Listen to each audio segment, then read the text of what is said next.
Welcome to the Dealmaker Show, the number one place for entrepreneurs and dealmakers to learn about leveraging and generating status, frame control, and narrative power to close big deals. Here is your host, investment banker, deal-making expert, and best-selling author of Pitch Anything and Flip the Script, Mr. Oren Klaff. So I had Brock, Brock Pierce? Yeah, know him very well. I know him. He's an investor of ours.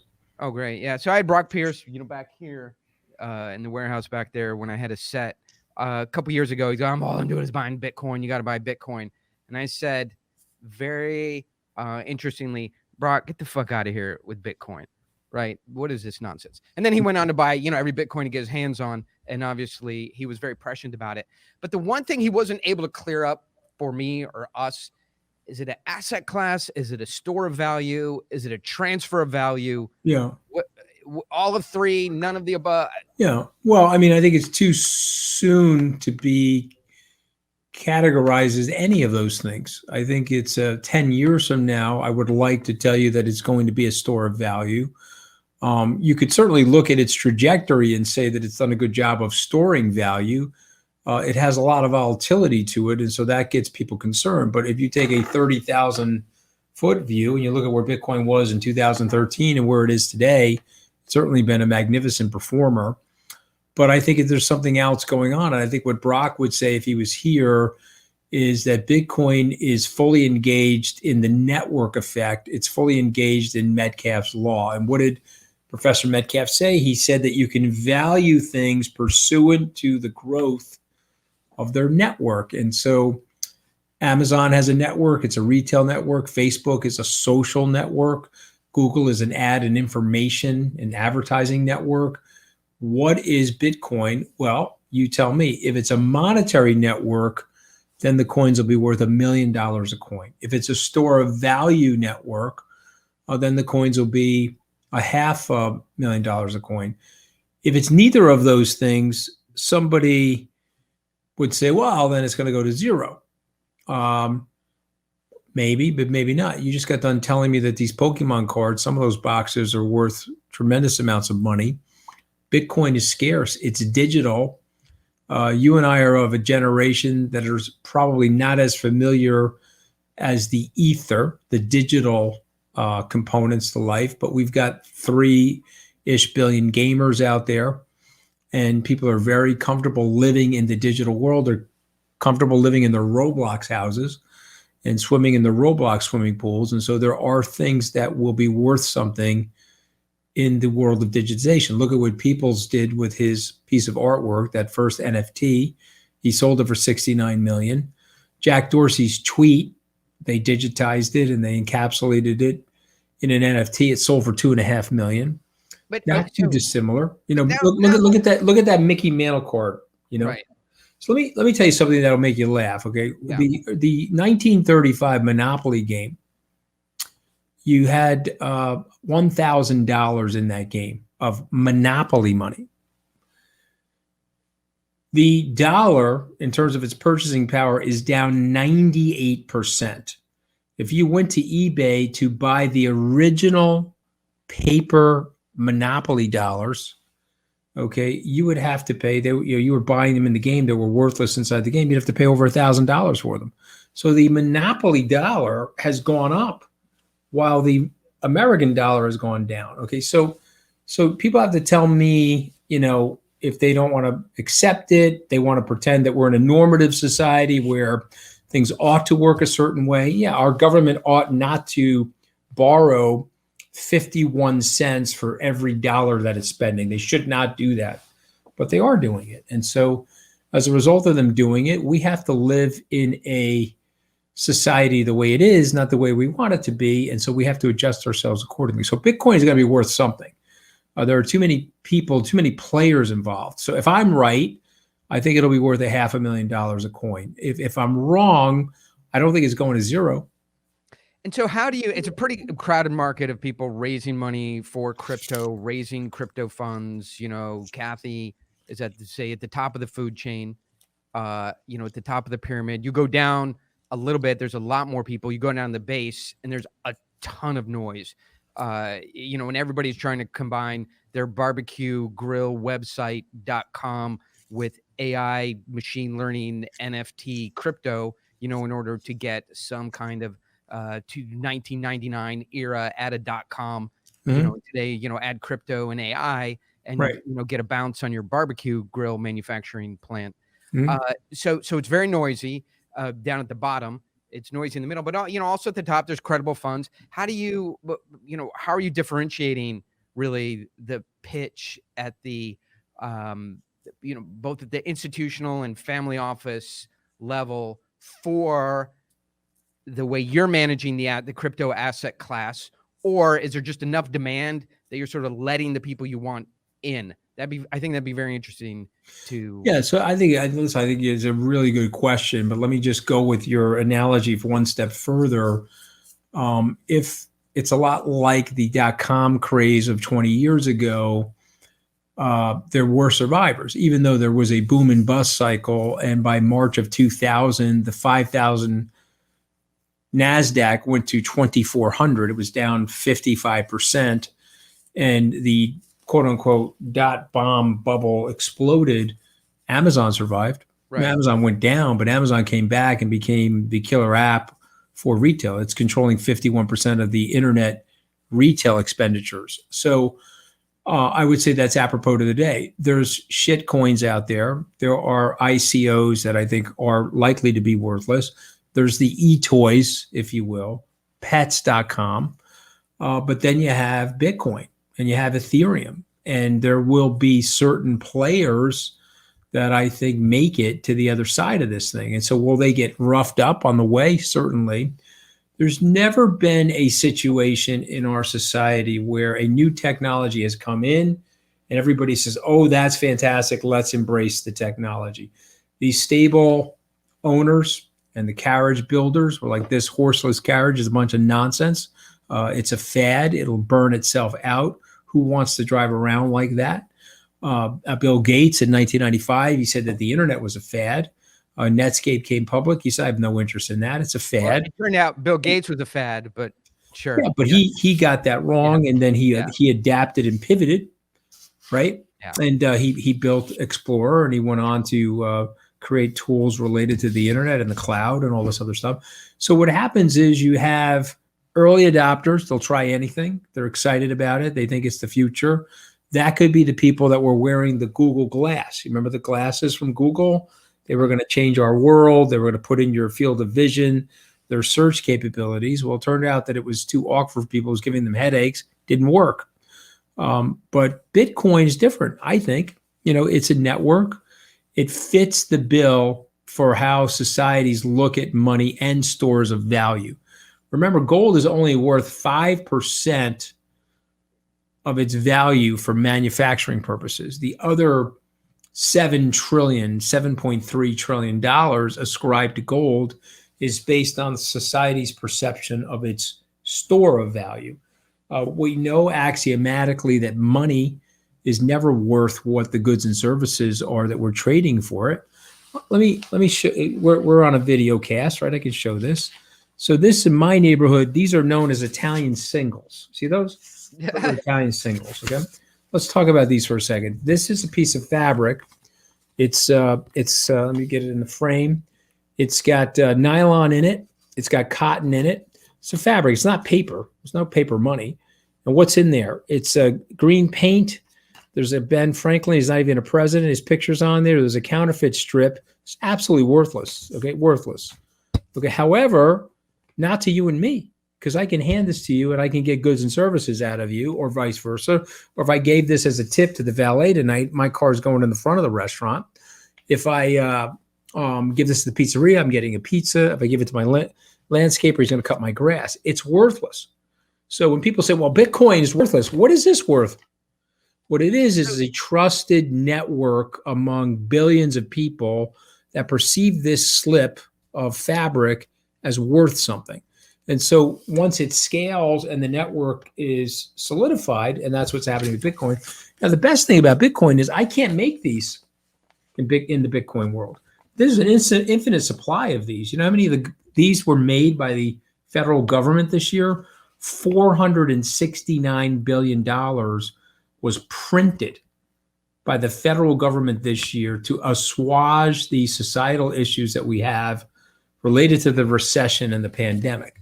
You tell me, is that sustainable long term? Maybe it is. There's a generation of people younger than you or I that don't think that it is, and therefore they want to move to a different standard. El Salvador, they destroyed their fiat currency.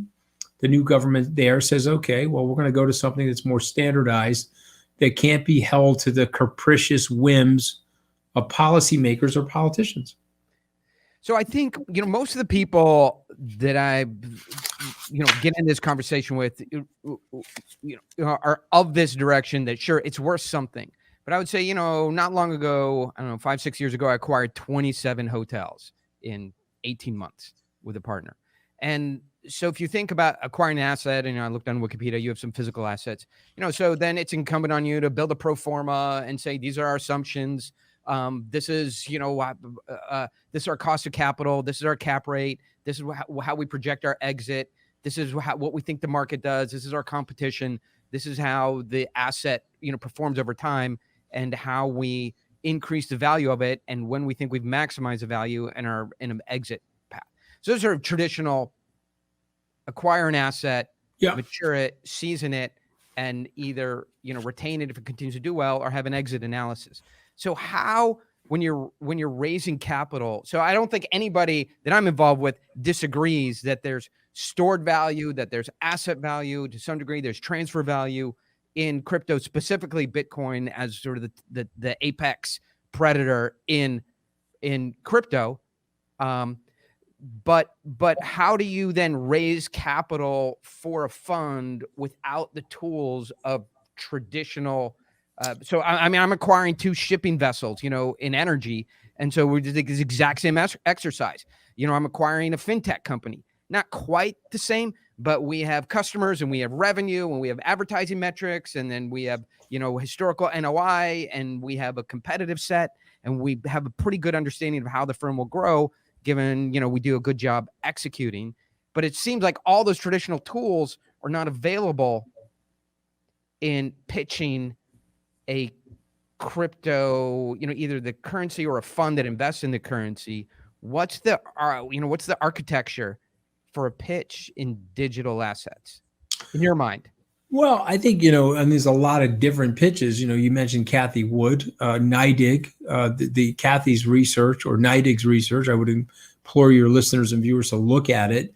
I'm not going to do a service in 2 minutes, but I think the pitch is the network effect. The pitch is Metcalfe's law. Apple works because of Metcalfe's law. Google works because of Metcalfe's law. When Professor Metcalfe explained to people that there is fundamental value in the network. Let me give you a vivid example of that. Let's take an old-fashioned network like Coca-Cola. Coca-Cola's a network. Now, you and I could produce a soda with the same formula as Coke and call it Oren Cola. Sure. And we're not going to get the market share. But Coca-Cola, the word Coke is the second most recognized word in the English language, or the phrase in the English language, other than okay. So it's okay is number 1, Coke is number 2. So let's say you and I took this old-fashioned network and destroyed it. We ripped up all their bottling plants, blew up everything, blew up their corporate offices, destroyed their trucks. And then we walked over to a Wall Street firm and said, we have these words, Coca-Cola. Could you help us raise $1 billion? We're going to restart this thing. We would get the money. So let's say we had a URL, cars.com, StreamYard, Skybridge. These URLs, we proved 20 years ago that these URLs are worth something. You pick the word. But Anthony, all it is a word, and it's a destination on the internet. Yes, but it'll collect traffic. Bitcoin has scaled. Bitcoin's got 125 million users. So my pitch is understand money, understand what's happening to fiat currency in our lifetime, understand the scarcity of Bitcoin, understand the impregnability of its safety in terms of its transferability. Also understand that it's not the lucre of money launderers and schemers. Look at what just happened to the colonial pipeline ransomware people, they found them and they got their Bitcoin. They didn't hack the keys. They had a very good understanding of who the Russian hackers were that hacked there. They identified their email traffic, and then they were able to take their Bitcoin. So as Mike Morell said, the former CIA director, this nonsense that Bitcoin is devoid of knowledge and, capable of all this anonymity. Yeah. Dollars capable of anonymity. Take those Italian singles and put them in a briefcase and hand them to somebody. That's less traceable than Bitcoin. So to me, my pitch to people is, listen, we've improved everything in our lives, more or less. Some things have been made worse. You could argue if you're a Luddite, but take a look at this phone. See it? That phone can eat up every single book in this library. And then there's room for pictures. Then there's room for videos, home videos, music videos. But then there's more. I've got apps in there. I've got games in there. This device is an earth-shattering miracle, and it's too good to be true. And so when people are investing, they say, well, don't invest in things that are too good to be true. Well, what about the phone?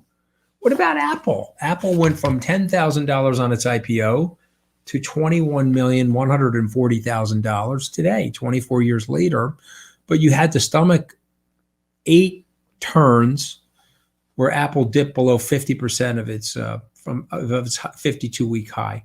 But you had to stomach that. So to me, my message is, this is networking. This is a networking effect.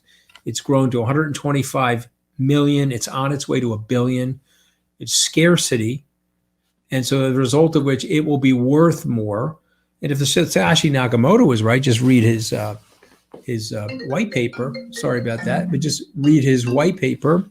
If Satoshi Nakamoto is correct, you're going to have the Bitcoin standard. El Salvador believes that.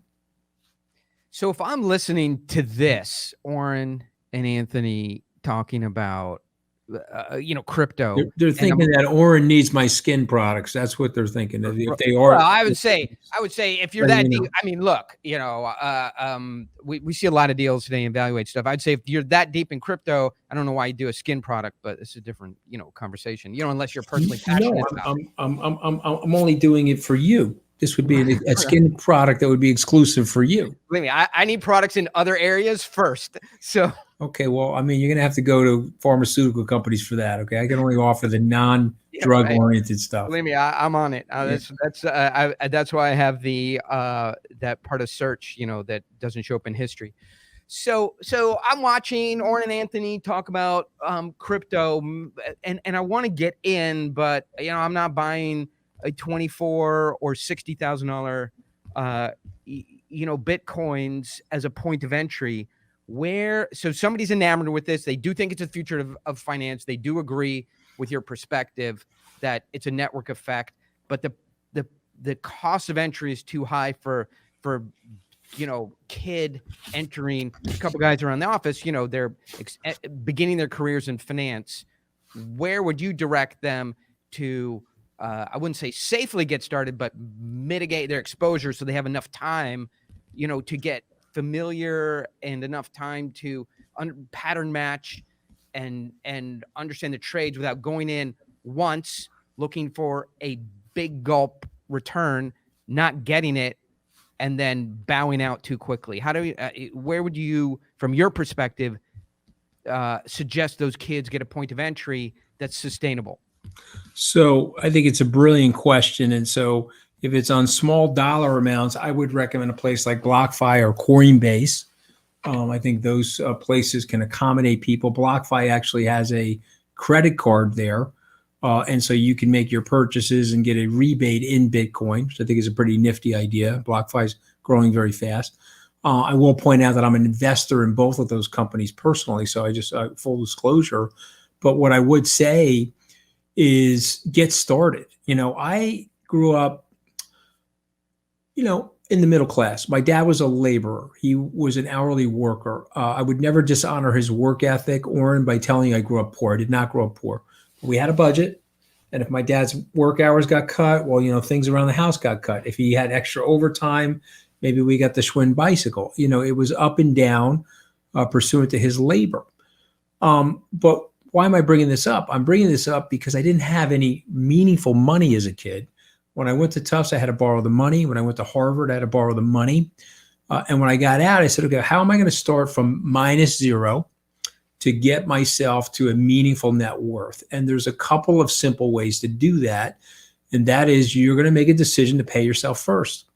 And so if I make $1,000, I made a decision, every $1,000, $100 went to a mutual fund, or it went into a savings account, or I bought Disney stock with it, or whatever it was. And what I would tell young people today, you have to make that decision.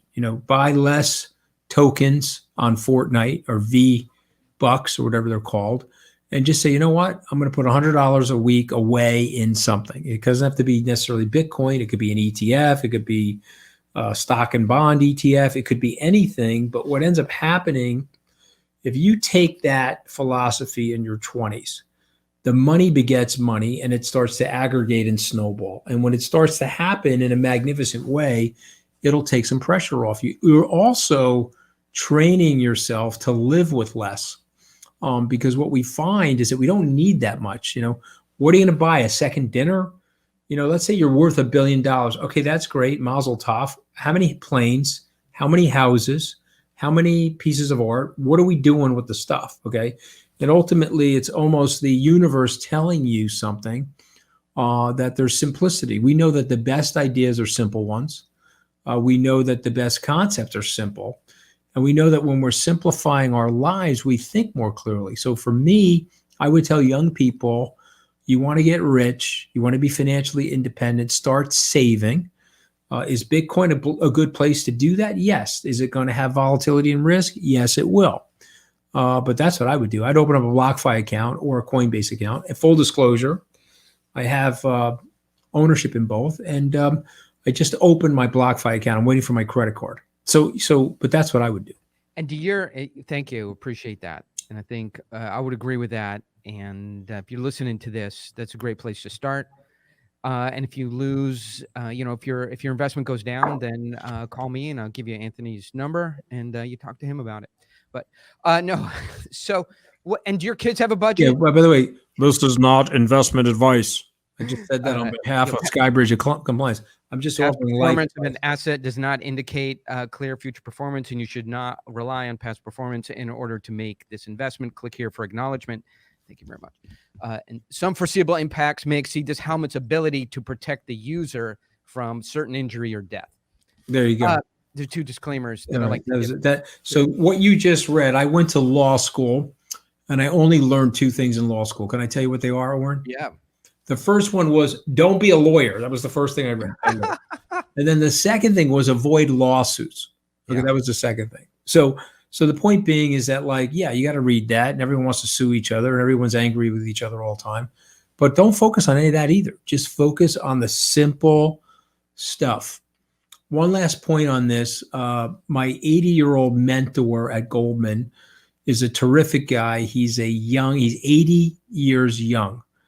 He told me something that I never forgot, and I will share it with everybody. Hit the target from 10 feet. Take the gun. You got the target. Hit the target from 10 feet. You don't have to outsmart yourself. You don't have to buy XYZ, initial coin offering. You have to buy the latest ICO that's going to beat everything. The target, there's Bitcoin, shoot at the target. Excuse me one second. So that's my point. Couldn't agree more. And so turning this around, and just something stuck in my mind that you said. So do your kids have a budget? Does your 7-year-old, have a? I mean, obviously he doesn't have can walk. But if he says he wants something and he needs it, does he basically assume he's gonna get it? Yes, he is. Yeah. Because I am a helicopter parent. I'm a total jackass. I have two parenting stimuli. One is bribery, and the other one is threatening. Okay, that's how I parent. Okay, so I had a tight budget. I didn't grow up with a lot. Again, we were in the middle class, so I have showered my kids with stuff. Yeah. Has that been the right decision or not? I don't know the answer to that. You'll have to interview me in 30 years. But here's what I do know. The adult kids are motivated. They're very hardworking. I think the reason why they're hardworking is they're programmed for hard work. But I also think they do observe their parents. Their parents are hardworking. And so they got to say to themselves, what the hell am I going to do? My point is, you're going to have a decent amount of money. Is that going to be enough? So when you wake up in the morning, what do you want to do? I want to help people build teams, talk to people like you, very smart people over the airwaves. I want to write some books. I want to build an asset management company and grow it. I stupidly went into the White House. I thought that was going to be helpful. It was not. I'm not being cynical. I'm just not wired to be a politician or a public servant. So I'm wired to be an entrepreneur. Let's stay in that lane. But can I share something? Let's do that. You mentioned that. So I didn't bring that up at all. Yeah, you could bring it up. I think it's a case study in how you get your ass kicked and you dust yourself off and you get up and you move on. I think that's exactly right. I mean, I think my peer group is mainly, $20 to $100 million guys, just because of business I'm in. And nobody cares about that stuff. They care about I have never heard anything negative, about the short timers there or, a perspective on that. And they just really look at the bigger career arc and what you're really doing and what the values are. And, they try and connect activity to values to career arc. And if those three dots tie together, they go, good guy. Would give the guy a chance to work. I think you're very insightful. And I think you're describing the human emotions and the travails of what actually happens. And I think the smartest among us, and by the way, I'm not saying this is me, I am aspiring to be this. I'm not a sanctimonious person where I'm going to tell you, oh, you should do this, but I'm not doing it myself. I'm trying to do it, is to take yourself out of the game. One of the in the serious note, one of the real good things I learned in law school, if you're being cross-examined, the attorney is trying to egg you on, ire you, incite your anger. He is play acting. He's hoping you're going to unspool in front of the jury, and therefore the testimony that you just gave will be discredited by the jury. And so it's an act. It's kabuki theater. But a lot of life is kabuki theater. And so your goal when you're in there being cross-examined is to play act back. Don't show emotion, show dispassion, and show clinical assessment of something. Well, you know this better than anybody. You have to do that in the investment world too. When I got blown from the White House, I could have reacted emotionally, and I think that would have had great consequence. I didn't do that. I reacted dispassionately. I said, okay, this is what I did wrong. Let me own what I did wrong, but let me not make the mistake that Billy Bush made or others. Let me not go dark. Let me get right back up on the horse and start talking to people about what I think. Well, I think that's great. I mean, it's an Eminem song. Like, if you you slept with my mom. I drive a shitty car. I sleep in I live in a trailer. My clothes, are secondhand. What else would you like to talk about? 100%. Right. Just get in front of it. It's a very interesting strategy, because what we're hiding, guess what? Other people are hiding it too. And so when you put it all out on the table, the first reaction is, oh, okay, I have a lot of that stuff. I identify with this person. I have empathy for this person. This is like, there's all these concerns about privacy today. Like, for me, I'm not too concerned about it. Like, you can put a camera in my house. I mean, try and keep it out of the bedroom, but put it in the bedroom, you're not going to see anything. I got a wife and a kid. You're not going to see, you're going to turn that video feed off pretty soon. You can watch it. You can put cameras in my house. You can read my text. I mean, you're obviously not Italian. I can't have anybody put a camera in my bedroom. I mean, I'd say, obviously my wife will get mad, but I don't know what you're going to see in there that's going to be, worth an OnlyFans page. If you're transparent and you're accountable, but vulnerable. It's not just. I think it's vulnerable. I think at the end of the day, if you're willing to, you have enough self-confidence to express your vulnerability, you can build a lot of relationships, because people are searching for the same things. Whether you're rich or poor, you're human. You're living the human condition and the trials and tribulations of it. One of the sadder stories was Bill Gates talking about his mom 20 plus years ago. She died of breast cancer. I think Charlie Rose at the time interviewed him. Both of those guys have had a rough time reputationally since then, but let me take you back to that moment. Charlie Rose interviewed me and said, I'm one of the richest people in the world, if not the richest. There was nothing I could do on planet Earth to save my mom's life. She died an ill-timed death. She didn't live to what we would have hoped would have been her natural life expectancy. And there was no amount of money in the world that I could supply because we had not figured out the appropriate drug therapies for whatever disease that she had related to her breast cancer. So the point I'm making, rich or poor, you are living as a human being encapsulated on this temporal planet. And a result of which that should make each of us sympathetic to each other. I'm not trying to be overly philosophical, but I tell my kids, you want to build relationships with people, be real with them. Break down the barrier. I find sometimes I could walk into a room, Oren, people have already made an opinion of me. They've read about me. They didn't like my Twitter feed. They thought I was a buffoon to work for Donald Trump, or now they dislike me because I think Donald Trump is a buffoon. It doesn't matter. They don't know me. Now they meet me, and then hopefully they'll form a different opinion, and maybe it'll be a better one, and in some cases it'll be a worse one, or maybe it will confirm what they think. But I would rather put it all out there and let the person make the decision. And I think it's a good, healthy way to live. So that's awesome. It triggered a couple questions in my mind. Do you have a technique? I mean, I know I have, so I don't want to put ideas or words in your mouth. Like when you do walk in a room and there is a preconceived notion about you.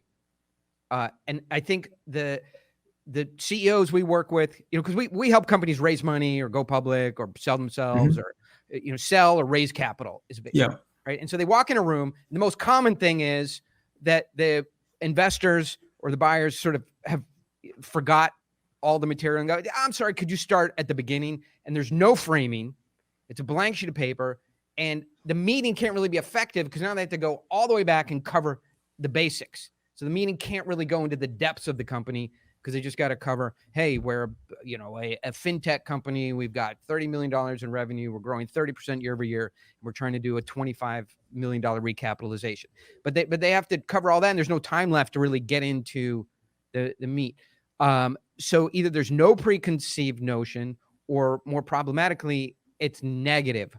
Any quick ideas from your perspective? Well, I mean, I haven't thought about it from a process engineering point of view. Yeah. So I don't have like a formula, but I think when I'm reflecting upon it intuitively, it's a little bit of the M&M. It's one part M&M. It's one part. I have found if you have a sense of humor, it goes a long way with people, particularly if you're not worried about having a sense of humor at your own expense. When I'm on Stephen Colbert and he wants to kill me because he hates Trump, and he says, well, Mooch, did you think you were going to last a long time in the White House? I'm like, Stephen, I thought I was going to last longer than a carton of milk in the refrigerator, and all of a sudden the room lights up, and then he lightens up. He recognizes that I'm not hiding my foibles. I'm not hiding my faults. And so I think it's one part, but here's something I would tell you, and this, okay, because you are natively intelligent, but you're also natively intuitive. So this already. There's a switch in your head. You meet somebody, there's a switch in your head. Phony, or this is a decent person, man or woman, I want to have a beer with the person or a drink. Phony, let's go buy a drink. And you do it all day, and you meet the people, so phony, and right away, if someone is trying to smooth over something or pretend something about themselves doesn't exist, or, let me explain it. It wasn't my fault. None of it. It was everybody else's fault in the room, and it wasn't me. And I was like, phony. The person comes in the room. Yeah, I own that. I made a stupid decision. By the way, what I said about Steve Bannon was fucking one of the funniest things I've ever said. And by the way, it was fake news. Look at me. Steve Bannon couldn't do what I said. I mean, look, there's no chance he could do what I said. He's not into hot yoga. But I mean, I said it. I said it to somebody I trusted. The guy went and ran over to CNN with it. That's my bad. I own it. No, fuck that guy. So and that's good that you own it. I guess, tell me if you agree with this or not. I have to get on calls from time to time, with billionaires, lots of times with guys controlling billions of dollars. Not sure their attitude is any different. But certainly very frequently guys worth, $40 to $150 million. There seem to be more of those guys than you would think. And I try and get ahead of this by finding some incongruous thing that they've got on their website and then what they're saying. And so from a process standpoint, I call them out, and I try and get ahead of them running that power frame on me or casting judgment on me by saying, hey, I'm confused. I look at your website. We'll give you a perfect example. So I go to Founders Fund, with Peter Thiel and Luke Nosek and those guys. And they start giving the company that I have there a ton of shit for their financials and giving them a hard time and not wanting to put the next round of capital in. It's what they've already invested in, being very hard on the company's CEO. He's in genetics. It's a tough deal, a very competitive market. And so I say, Luke, I'm confused. Look at your website. You say on the website, we are the Founders Fund. We're founders friendly. We know what it's like to be a founder. Here you have a guy who you're already investing in, is doing the best he can, and you're grinding on him as if you're a private equity firm. Right, VC. Yep. And VC. And so which is it? Are you the founder-friendly fund, right? Or you want to grind? Because we're confused about you. So is that a credible technique in your mind to call people out on their values if they're acting and saying two different things to sort of get ahead? Because I find those guys are, my last slide, they're just naturally going to put power frame and pressure on you because that's the way they're built. Not a lot of guys like you who are smooth and value driven. And I'm really enjoying this conversation. I'm talking over you. It's a fascinating question. So again, I want to react to it intuitively more than from a process. But what I would say to you, and man, I'll probably get in trouble for this if my son is listening to this. So I have a 22-year-old son who goes by Mooch. You can find him on Twitter at Mooch World, or you can go to Instagram and find him at Mooch. Okay, so he's stolen all that stuff.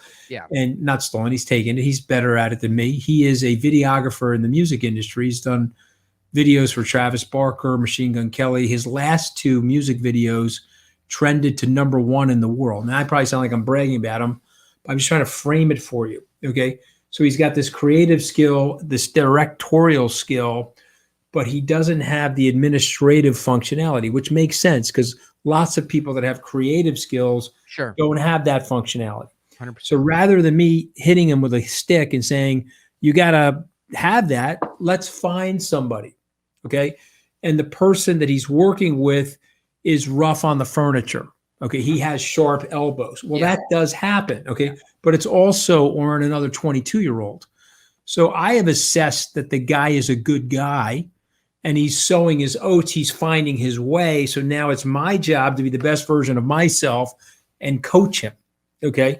And so, but if I thought he was a bad guy and the wrong fit for my son, I would say, this is the wrong guy. Let's try to eliminate this guy from your life. You see what I'm saying? So now let's go back to the Founders Fund. Now that I've framed it for you, if the guy is a good guy and he's operating off of a value-based system that you just described that's flawed, I'm interested in coaching him. I'm less interested in judging and eliminating him. If he's a bad guy, okay, and he's just doing that in a nefarious way where he's posting one thing, but he's doing a different thing, then I want to move on. But I'm willing to give people the benefit of the doubt that there might be some room. And by the way, he may be incredibly talented. I've got people in my office that I think can be rough on the furniture, but they're super effective at what they do. Do I want them with tons of fabric softener in their bodies to soften them up and now all of a sudden they're not as effective? Maybe I don't want that. Maybe I need some heavies in the office. You see what I'm saying? But it sounds like what you're describing is the guy is running a little bit of a false advertising campaign, and either he should be called out on it and given the opportunity to reform it, and then if he's not willing to reform it, then you got to blow him out. Well, I feel like in finance, I feel like finance, and tell me if you agree with this, everybody's a heavy, right? You are an anomaly. I talked to a lot of hedge fund managers, private equity guys, we're on like you a couple calls a day, talking where there's 30, 40, $50 million at stake. And the guys on the other side are always running a heavy game, right? Because they're, either they're trained to do it or the nature of it. And so I feel like coming into that system, you have to come in throwing, being prepared for that heavy game right off the bat. Otherwise, you just get backed up. Yeah, well, I'm not. Look, I don't believe in it. Okay, because we're talking about our kids. I don't want my kids to grow up to be dicks. Right. And if you act like an asshole in business and you act like a heavy in business, and then you think you can go home and you can switch it off, and all of a sudden you're Robert Young from Father's Knows Best or Leave It to Beaver, not going to happen. And so I would rather be consistent across the board of who I am and what I'm doing. And if I've missed a few deals, that's fine. And if I've gotten a few deals, that's fine. But I think I'm delivering results for my clients. I'm doing it in an honest and ethical way. And I will tell you this, okay, and this is a big lesson for your listeners. You will be a happier person, and you will also have friends always. If I was a heavy and a dickweed, let's use that very professional, formal expression, and I got my ass fired from the White House and humiliated the way I did, I don't think there would have been anybody there to catch me, Oren. I think when you're not nice to people on the way up, you're going to see the same people on the way down. Or there I was coming down, and there were a lot of guys there, men and women, trying to catch me. They're like, "Hey, man, you were a good guy to me. What can I do to help you through what you're doing right now?" And so I'll leave you with this one last thought. I mean, we can talk forever, but on this topic, one last thought on this topic. I'm 35. I'm 57 now. So that was 22 years ago. Ka-Shing Lee Ka-Shing, the property tycoon, I get a meeting with him. My colleague calls me. I'm in Hong Kong. It's a Sunday morning. You're going to go meet the old man. I'm super excited. Mr. Lee's now 92. I put my suit on. I go to his office. He's just got done playing golf on the mainland in Kowloon, and we're having a cup of tea, and it's a Sunday morning. Anthony, what do you think of the market? This is the richest, most successful person in Hong Kong. He's now Superman. Warren Buffett is the Lee Ka-Shing of America, right? Do you have a sense of the scale of this guy? What do you think of the market, Anthony? So, Warren, I look at him, I say, okay, man, if I'm talking in this meeting, this is going to be the worst meeting of my career. I'm 35. This guy's 70. What the hell is he going to learn from me? So I turned to him. I said, Mr. Lee, the market could go up or down. We both know that. But I'm 35. You just turned 70. You're twice my age. What could I learn from you, sir? What could I take from you in this meeting that I can take with me for the next half of my life? Okay? And now, all of a sudden, the meeting becomes interesting. He sits back. He starts telling me his career, how he was building these plastic flour, exporting them. And then he realized that there was a riot in 1968. And so there was time to buy property in Hong Kong when all the property prices were falling. And he said, so what I'm going to tell you, Anthony, is leave money on the table for your partners. Because if you leave money on the table for your partners, you're always going to have partners. You're always going to have people to do business with. You want to be that heavy that you described, the hedge fund guy? You want to nickel and dime that last guy? It's not healthy. And let me tell you something. You may get the nickel. We're negotiating and you're pushing me for the nickel, and I give you the nickel. And you're going to be miserable. You know why, Ant? Because you're going to want two nickels. It's never going to be enough. It's a great. And I'm sitting here at age 70. Yeah. I leave the money on the table, and I pick up the phone. There's 100 people a day that want to do business with me. And so that's something your young or old, but your young listeners should really take to heart, That's awesome. Thank you for sharing that. I appreciate it.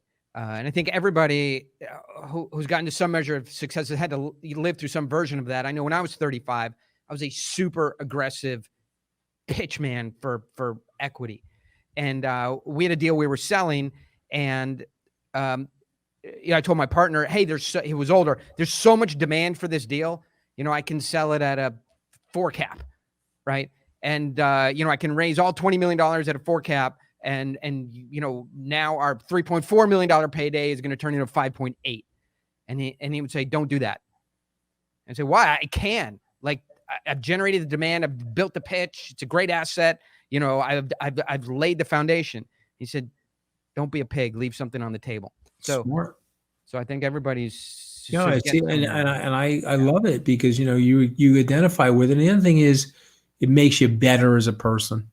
Makes you better as a person. It makes you, and back your friends when they're in trouble. By the way, that's another thing. I've got buddies of mine. You don't think I'm an Italian from Long Island. You think you haven't been to a prison, or of course I have. But you don't walk away from your friends. You back your friends when they're in trouble. yeah. I mean, You I know, think you don't we be a can weenie. share some stories there. So, I have two last quick questions, and I'll let you get on to your day. What is your day? No, you're at the end of your day. 1 Well, o'clock. I'm sort of in the middle part of my day. I get up at 5:30. I try to hit the gym. Then I eat breakfast. I'm a breakfast person. Some people are not. And then I start with a series of sales meetings. And then I have my compliance meetings. I'm very big on compliance at our firm. I think it's the number one thing. Keep your reputation square. And then I do some media things like this. But I do a lot of presentations, macroeconomic presentations. We're building our SALT conference right now. Yesterday, I visited the new Javits Center, the Jacob Javits Center, to the VIP extension, which looks like one of the most world-class conference facilities. And I've been to a lot of conference facilities. It's beautiful. And so we're going to be, I just signed the Chain Smokers. They're going to be doing the entertainment at our conference. And so I'm in the process of lining up the speakers. I'm making a lot of calls today related to that. I'm talking to FAs around the country that we sell our products to. We're about to launch an Ethereum fund. We have a Bitcoin fund. We're about to launch an Ethereum fund on July 1st. And so I'm involved in the marketing and launch of that. I interviewed General Honore. I don't know if you recall that name, the Lieutenant General. He was, they call him Category 5, General Category 5. He is working on the 6th of January insurrection investigation, what the Capitol Police needed to do better. And so I interviewed him for my Salt Talk series, which I interviewed Commissioner Bratton last week. I try to pick a few people a week to interview, post up on our YouTube channel. Because I want to be in that thought leadership space, and I want to hear from some of the best and brightest minds out there. That's my day, and then obviously I power down and try to spend time with the kids and the family. But you know what? Some days I don't do that. I work until 9 or 10 o'clock at night. I'm on the phone and talking to Sam Bankman-Fried, who I want to say thank you to. He's one of the largest crypto exchanges. He's based out of Hong Kong. He just sponsored our event, the SALT conference. So I may be on the phone with him at 8 o'clock at night, which is 8 a.m. his time in Hong Kong.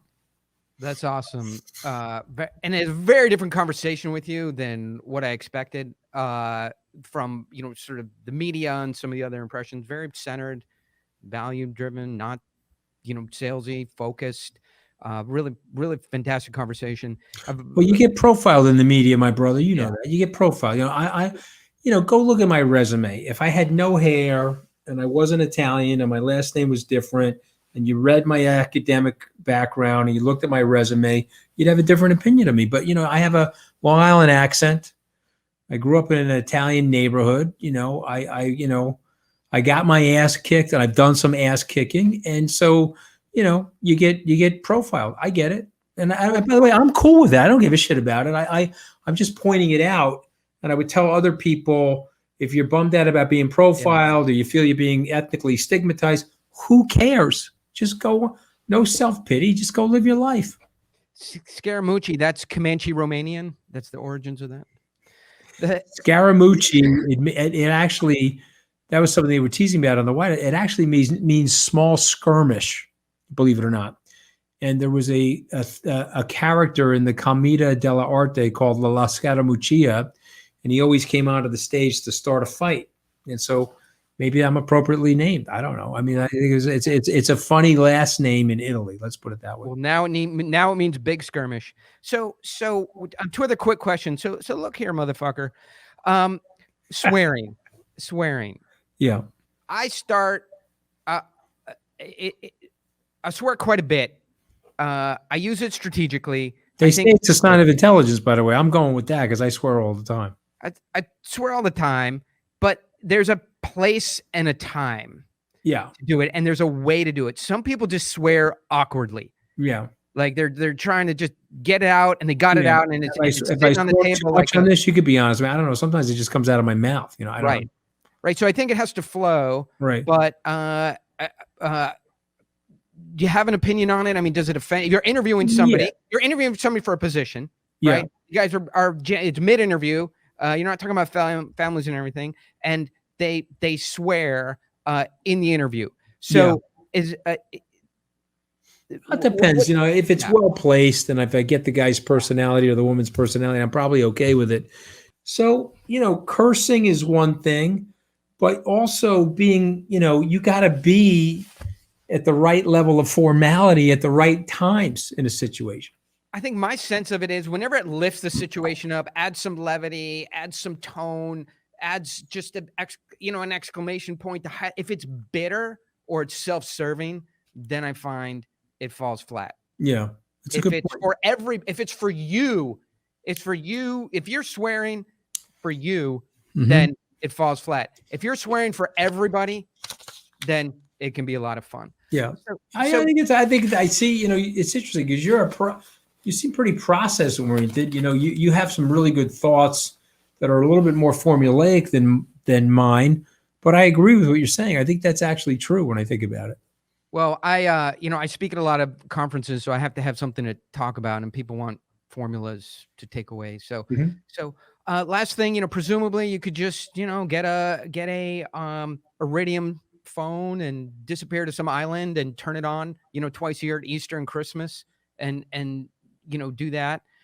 So why still show up to work? I mean, I find like I have a friend who's selling his company this week. He's going to get $100 million check on Friday, not a check, a wire on Friday. And it's awesome. They just email like, hey, what's your wiring instructions? Like, you know, he's just replying the email with his wiring instructions for $100 million. Right. And he's calling me and going, you know, I'm going to take a day off. And on Tuesday, I got a couple ideas for something we can get started. Right. What is that? Why don't you have an Iridium phone, a boat? Yeah. It's a really good question. Some people are wired for that. Yeah. And some people are wired for work. You know, David Rubenstein, one of the founders of Carlisle, he has this wonderful sign. He has this beautiful house in Nantucket on the Bluff. Obviously, an incredibly wealthy man. He's in his 70s now. You go to the front door, and there's a sign on the door. It says, "Rather be working." There's this beautiful vacation house. And some people are wired for work, and other people are not. Yeah. And so I happen to be wired for work. Maybe it's DNA, maybe it's habits. My 94-year-old uncle who ran a motorcycle shop when I was a kid and I worked for him, he lied about his draft. He lied on his draft card to get into the Army. He fought in the Battle of the Bulge in December of 1945. He's 94 today, born in 1927. And he is a big believer in work. You know, he drives around in his truck. He drives around in his sidecar.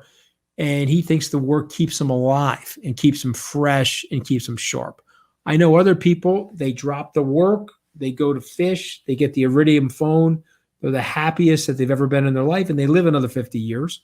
But I know people that do that, and all of a sudden they start decaying and they lose their mojo. I think it's up to you. But I believe entrepreneurs are picking things that they dreamed about doing. And so when I was a kid, am I doing exactly what I dreamed about? No, but it's in the right sleeve. It's in the right genre. And so therefore, when I'm getting up in the morning, I don't feel like I'm working. You see what I mean?